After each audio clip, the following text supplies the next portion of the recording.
If you're looking for the true lead characters of Star Wars, look no further than C-3PO and R2-D2. Together, they're one of fiction's greatest duos and the real POV characters of the franchise. Let's take a look at the saga from their point of view.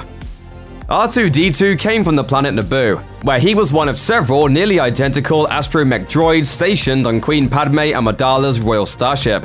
When the Jedi Qui-Gon Jinn and his apprentice Obi-Wan Kenobi helped the Queen escape from captivity during a blockade by the Trade Federation, the starship was fired upon by ships hoping to recapture Amidala. A bunch of droids, including R2-D2, exited the ship to make repairs from the outside. While several other droids were blown off the ship and destroyed, R2 survived and made the repairs that enabled the ship to escape. He was personally thanked by the Queen, and from that point on, served her more directly. When Amidala's ship stopped on the planet Tatooine, they met C-3PO, a protocol droid that lacked his outer casing, which made him look like a metal skeleton covered in wire. Young Anakin Skywalker claimed that he had built C-3PO himself, although C-3PO's databanks had already existed, and his body was a wreck until Anakin reconstructed him from spare parts. When Qui-Gon saw Anakin's potential to become a Jedi, he won the boy's freedom from the junk dealer named Watto, who had enslaved him and his mother Shmi, but she and C-3PO were forced to stay behind. When Padme Amidala's term as Queen of Naboo ended, she became a senator. R2-D2 joined her on Coruscant, the galactic capital, where the droid helped Obi-Wan Kenobi and a grown-up Anakin Skywalker foil an assassination attempt on Padme's life. This led Anakin to take her into hiding off-planet, bringing R2-D2 along. But when Anakin began having visions of his mother in peril, the trio returned to Tatooine. There, they were reunited with C-3PO, who now had a rusty metal covering that made him look more like a typical protocol droid. They also learned that Shmi Skywalker had been freed from slavery by a man named Klieg Lars, who became her husband. After being freed, Shmi and C-3PO moved to the Lars Moisture Farm. But Shmi was captured by Tusken Raiders and died just as Anakin arrived to save her. C-3PO departed the Lars farm with Anakin and Padme, and he and R2-D2 accompanied them to Geonosis. There, they found their way into the foundry where battle droids were built, and C-3PO's head was swapped with a battle droid head, much to his confusion. Fortunately, R2-D2 was able to reunite his friend's head with his body. R2 and 3PO escaped their allies, but the Clone Wars had begun. The two droids then attended the secret wedding of Anakin and Padme on Naboo. After 6 seasons of the animated series Star Wars The Clone Wars, R2-D2 and C-3PO have had far too many adventures to recount them all here. Suffice it to say that R2-D2 usually accompanied Anakin Skywalker on missions, while C-3PO was more often the companion of Senator Padme Amidala. They did have a few adventures together, however, such as when they accompanied Anakin and Padme to Cato Nemoidia, as part of a plan to expose Rush Clovis as a separatist spy.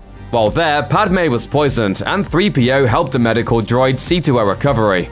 The droids were heroes in their own right when they were sent to the quake-ridden planet Aleen as part of a relief effort. When R2 and 3PO found themselves trapped beneath the planet's surface, they discovered a way to stop the quakes, earning the eternal gratitude of the Alena people. In one of their strangest adventures, R2-D2 and C-3PO made an emergency landing on a planet where they were tied up by the miniature inhabitants. May I say that this is no way to treat friendly visitors to your planet. The tiny people brought them before their dictator, Hazu, but R2-D2 accidentally squashed him, to the delight of the other citizens, who then helped the droids repair their ship. C-3PO introduced them to the concept of democracy, but it only led to more fighting as the droids made their escape. Then R2 and 3PO landed on the planet Balnab, which was also ruled by a dictator. This one turned out to be a hologram operated by a group of pit droids who were secretly running the planet themselves. By the closing days of the Clone Wars, R2-D2 was Anakin's full-time co-pilot, while C-3PO stayed with Padme on Coruscant. R2 accompanied Anakin and Obi-Wan Kenobi when they boarded the flagship of Separatist military commander General Grievous to rescue the kidnapped Chancellor Palpatine, who was secretly a Sith Lord. R2 even fought off some super battle droids on his own, showing how much his abilities and personality had outstripped his programming. He joined Anakin, Obi-Wan, and Palpatine on the bridge as Anakin crash-landed the flagship on Coruscant. C-3PO met up with R2-D2 soon thereafter, and the two caught up on what they'd missed while they were apart. Well, it couldn't possibly be as bad as all that. Anakin Skywalker soon fell under the sway of Palpatine, and R2-D2 was noticeably unsettled by his master's changing behavior, but still accompanied him to the lava-strewn planet Mustafar, where Palpatine had sent him to kill the Separatist leaders. When a distraught Padme followed Anakin to Mustafar, C-3PO piloted her ship himself, showing that he had gained new skills as well. While Obi-Wan and Anakin fought their fateful duel, the droids helped an injured and very pregnant Padme back onto her ship. Both droids left Mustafar with Obi-Wan and rendezvoused with Bail Organa of Alderaan. After Padme died and her twin children, Luke and Leia, were placed in hiding, Organa gave the droids to Captain Raymus Antilles, who commanded his flagship. To protect the twins from Emperor Palpatine and Anakin, who had now fully become Darth Vader, Organa told Antilles to have C-3PO's memory erased.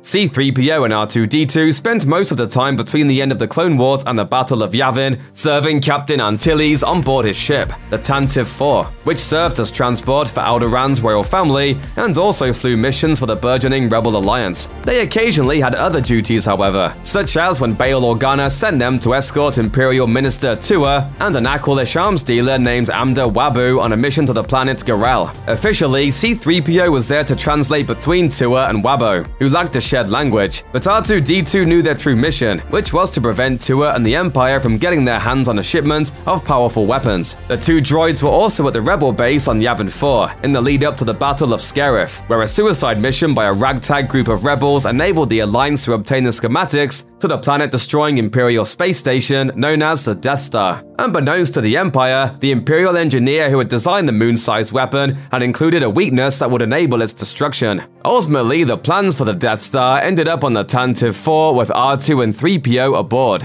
which would lead to their biggest adventure yet. Princess Leia Organa was fleeing from Scarif to Tatooine with the Death Star schematics when Darth Vader's forces attacked and boarded the ship. C-3PO and R2-D2 became the most important droids in the galaxy when Leia hid the Death Star files in R2's memory banks. C-3PO didn't know about the mission she'd given R2, but still followed his friend to the surface of Tatooine. How did we get into this mess? I really don't know how. We seem to be made to suffer. It's our lot in life. On the desert planet once again, the droids were captured by Jawas and sold to Owen Lars and his nephew, Luke Skywalker. R2-D2, however, was determined to fulfill his mission for Princess Leia by finding the exiled Jedi Obi-Wan Kenobi. He succeeded, along with 3PO and Luke, but the Imperial search for the droids led to the murder of Luke's aunt and uncle. Soon after, the droids, Luke, and Obi-Wan escaped Tatooine on board Han Solo's ship, the Millennium Falcon. After rescuing Leia from the Death Star, the whole group arrived at Rebel Alliance headquarters on Yavin 4. When Luke volunteered to fly an X-Wing fighter in the attack on the Death Star, R2-D2 performed the same function for him that he had for his father, interfacing with the X-Wing's astromech slot to help the ship fly. He took serious damage in the battle, and C-3PO even volunteered to donate parts for his repair. But the rebels, grateful to Luke for destroying the Death Star, did an exceptional job of repairing R2 on their own. When the rebels were forced to flee Yavin for the ice planet Hoth, R2-D2 and C-3PO naturally came along. After assisting in the effort to locate Luke and Han when they went missing, R2 and 3PO were forced to abandon the Hoth base along with the rest of the rebels when Imperial forces arrived. C-3PO left with Han and Leia on the Millennium Falcon, while R2-D2 left with Luke in his X-Wing. When the Millennium Falcon arrived in Cloud City on the planet Bespin, 3PO wandered away from his friends and was blasted to pieces by stormtroopers. Fortunately, those pieces were found by Chewbacca, the tech-savvy Wookiee co-pilot of the Falcon, who was able to restore 3PO to consciousness but didn't have a chance to fully reassemble him. Meanwhile, R2-D2 went with Luke Skywalker to the swamp planet Dagobah, so Luke could train with the Jedi Master Yoda. R2's only role in Luke's Jedi training was as a weight to be lifted with the Force, and he spent a lot of time sitting around waiting. Eventually, Luke had a vision of his friends in peril on Bespin, and he and R2 left to save them. There, R2 and the disassembled C-3PO were reunited once again. As they escaped on the Falcon, R2 helped put his friend back together. Unfortunately, Han Solo had been captured on Bespin and taken to the gangster known as Jabba the Hutt. C-3PO and R2-D2 were part of the mission to rescue Han Solo from Jabba the Hutt, although, as usual, 3PO wasn't nearly as informed about the plan as R2. We bring a message to your master, Jabba the Hutt. And a gift. Gift? What gift? They arrived in Jabba's palace on Tatooine, and R2 played a message from Luke Skywalker saying that both droids were gifts for the Hutt. 3PO was horrified, but he served as Jabba's new translator, while R2 carried a drink tray on the Hutt's sail barge. Eventually, the plan came together, and when Luke needed his lightsaber for the rescue, it turned out R2-D2 had been secretly carrying it in a hidden compartment all along. C-3PO was much less help, and had one of his eyes pulled out by Jabba's monkey-like companion, Salacious Crumb. 3PO was lucky that R2 shoved him off the sail barge before it exploded, and their friends plucked them out of the sands before leaving Tatooine. R2-D2 took a brief detour with Luke to return to Dagobah for one last visit with Yoda before he died of old age. Then, both droids accompanied the rebels on a mission to the forest moon of Endor, when they encountered the native population, a bunch of teddy bear-like creatures called Ewoks. The creatures mistook C-3PO for a god. With the help of Luke's Force abilities, 3PO was able to prevent the surprisingly vicious Ewoks from cooking and eating the rebels, and their cooperation helped the rebels defeat the Empire. After the victory at Endor, C-3PO continued to serve Princess Leia and Han Solo as they rooted out Imperial holdouts and restored the Republic. When the First Order arose to attempt to reinstate the Galactic Empire, Leia became the general of the Resistance that opposed them, and 3PO followed her. On a mission for the Resistance, C-3PO formed an unlikely friendship with a captured First Order protocol droid called OMR-1. When the droids were trapped on a dangerous planet, a tentacled creature ripped off 3PO's left arm. OMR-1 ultimately sacrificed himself to save C-3PO, and 3PO wore his red arm for a time in memory of his friend. You probably don't recognize me because of the red arm. As for R2-D2, he stuck by Luke Skywalker's side as Luke built a new Jedi temple and attempted to train a new generation of Jedi. Unfortunately, all of that was undone by Luke's own nephew, Ben Solo, who led the mysterious Knights of Ren in slaughtering the other trainees and destroying the temple. R2 stood with his master as they watched the temple burn. Afterward, Luke left R2-D2 behind when he went into hiding, and the exhausted droid entered a low-power mode that he would maintain for years. Still wearing OMR-1's red arm, C-3PO accompanied General Leia Organa on a rescue mission to the planet Takodana. Back at the Resistance headquarters on Dakar, R2-D2 was still in hibernation mode when the Force prodigy Rey arrived and said that the First Order already had found most of the map to Luke Skywalker's hiding place, except for the part that had been hidden in young droid BB-8. Some part of R2 heard what Rey said, which brought him out of his low-power coma. R2-D2 then helped BB-8 assemble the map to Luke's hiding place on the planet Octo. Leaving C-3PO on Dakar, R2 accompanied Rey and Chewbacca on the Millennium Falcon to find Luke.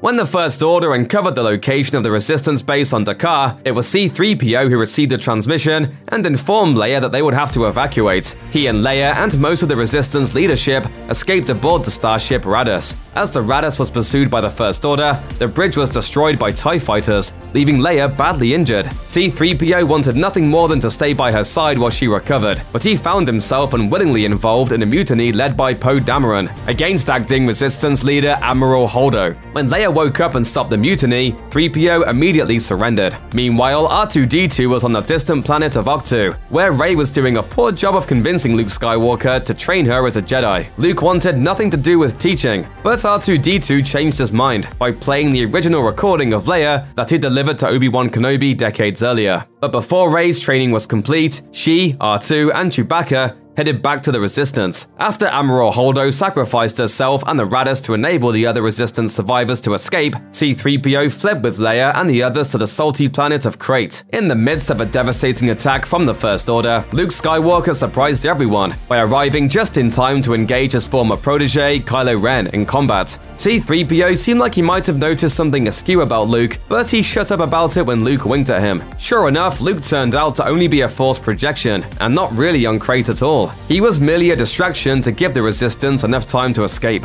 This facility is such a maze of endless tunnels that the odds of finding an exit are 15,428 Shut up! to 1. Nevertheless, Luke's gambit paid off, and C-3PO was reunited with R2-D2 aboard the Millennium Falcon when Rey and Chewbacca arrived to help with the evacuation.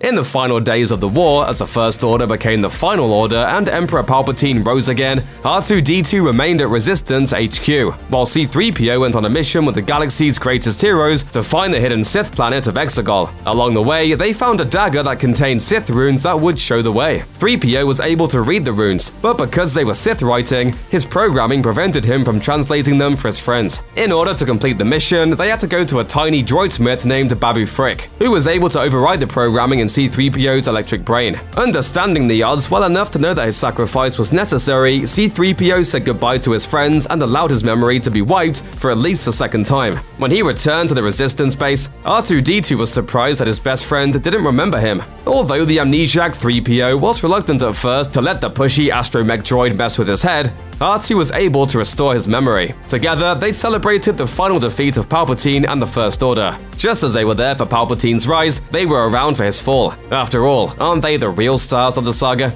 Check out one of our newest videos right here, plus even more Looper videos about Star Wars are coming soon. Subscribe to our YouTube channel and hit the bell so you don't miss a single one.